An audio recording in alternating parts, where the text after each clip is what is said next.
Bismillahirrahmanirrahim. Assalamualaikum warahmatullahi wabarakatuh. Alhamdulillahirabbil alamin. Wassalatu wassalamu ala asyrafil anbiya'i wal mursalin nabiyina Muhammadin wa ala alihi wa sahbihi ajma'in. Amma ba'd.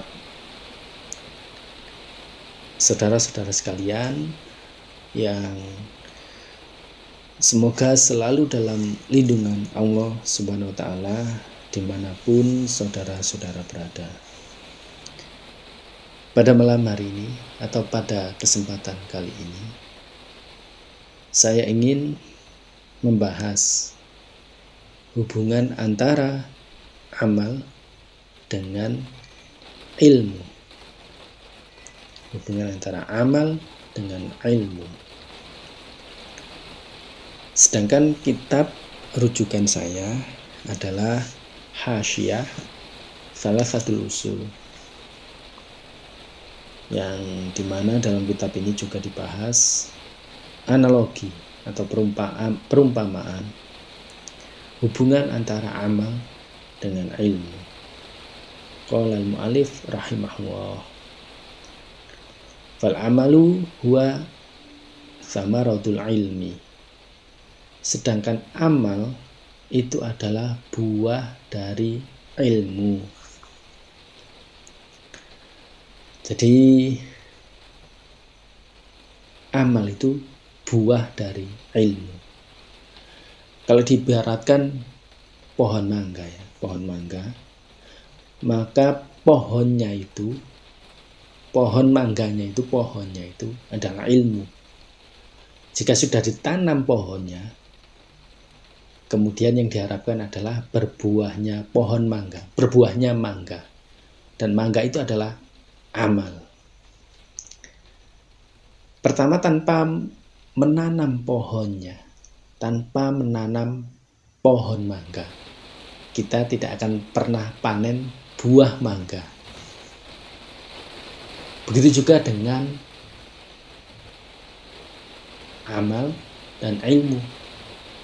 Tanpa kita menggali ilmu dengan benar, maka kita tidak akan memanen ibadah yang benar pula.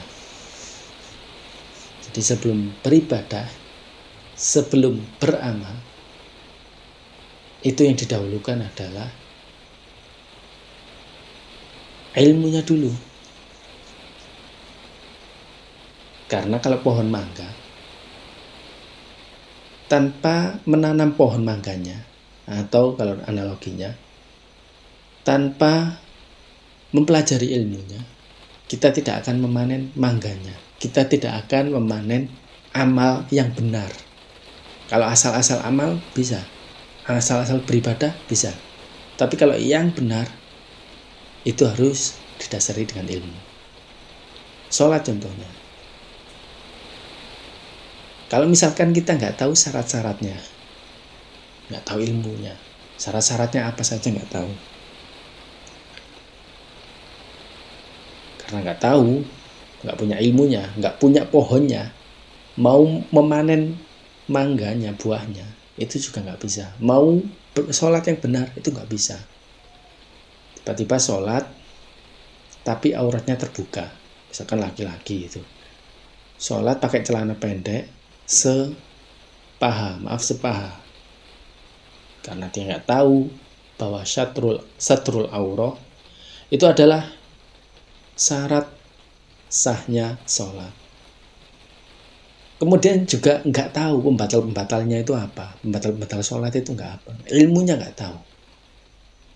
Maka buah sholat yang benar ini, buahnya atau amalan sholat yang benar ini tidak akan bisa dipanen.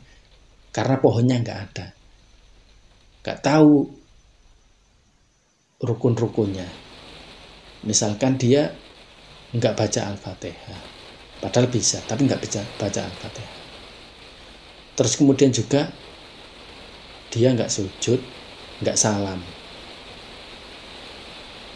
Itu nggak sah sholatnya. Karena dia nggak tahu, nggak punya pohonnya, nggak punya ilmunya. Nah, dari itu memang tanam pohonnya dulu, gali ilmunya dulu. Kemudian kita akan memanen buahnya. Kita akan memanen amal yang benar. Kalau syukur-syukur amal, syukur-syukur ibadah, ya ibadah aja, tapi nggak tahu syarat sahnya, nggak tahu pembatalnya, batal ya nggak tahu. Syaratnya nggak terpenuhi, ya berarti batal. Nggak tahu juga. Nggak bisa kita manen buahnya dalam bentuk amalan yang benarnya itu tanpa ilmu tadi, tanpa pohonnya tadi. Wal ilmu maksudun li ghairihi bimanzilati syajarah. Sedangkan ilmu itu adalah perantara. Sedangkan yang dimaui, maksud tujuan utamanya itu adalah sesuatu yang lain. Sesuatu yang lain. Sebagaimana pohon. Kalau kita nanam pohon mangga, yakin yang diharapkan adalah mangganya, bukan pohonnya. Kalau nanam pohon saja, kemudian kita bilang, aku nggak pengen buah mangganya, aku cuma pengen pohonnya. Ya ini nggak masuk akal lah.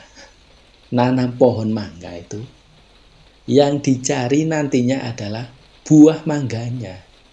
Jadi ketika menanam pohon mangga, berarti pohon mangga ini adalah perantara.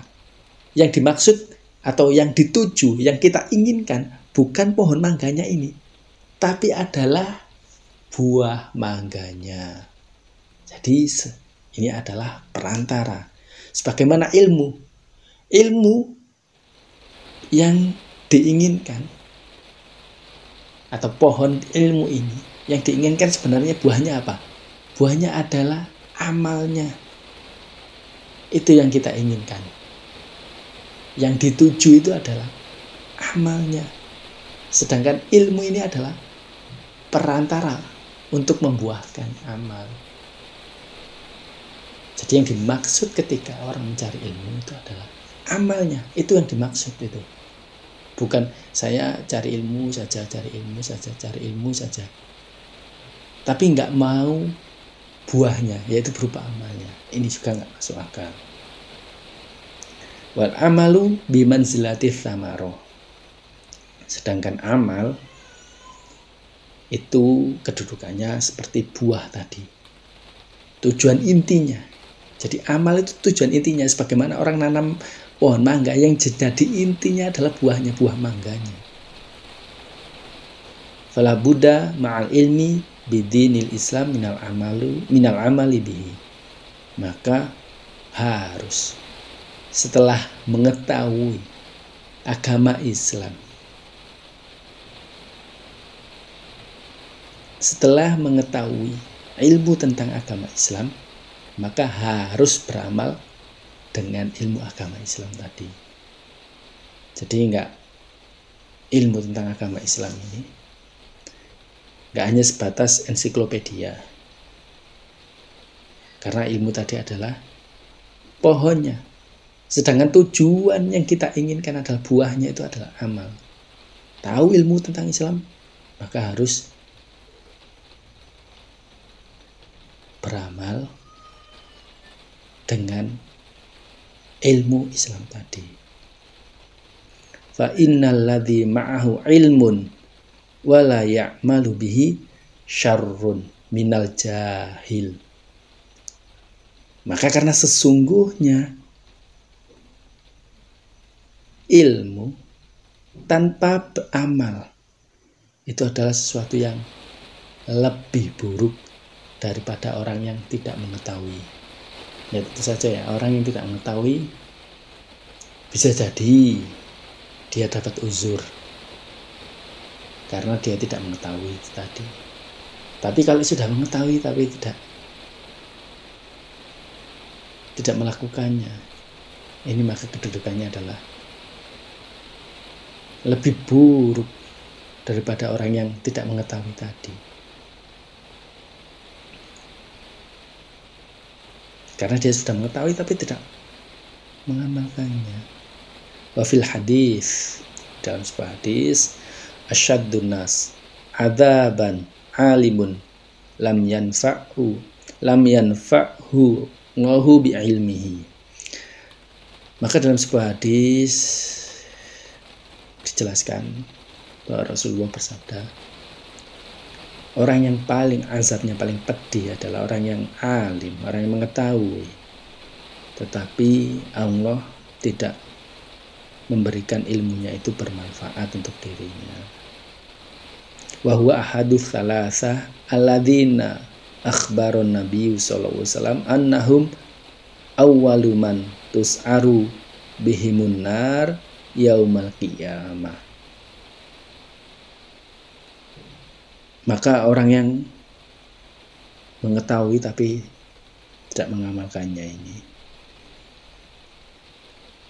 adalah salah satu dari 3 orang yang Rasulullah sudah kabarkan bahwa pertama kali neraka itu dinyalakan untuk mereka ini, untuk 3 orang ini, dan salah satunya yaitu orang yang mengetahui tapi tidak mau mengamalkan. Waliyadzubillah. Nasallallahu alaihi wasallam. Assalamualaikum warahmatullahi wabarakatuh.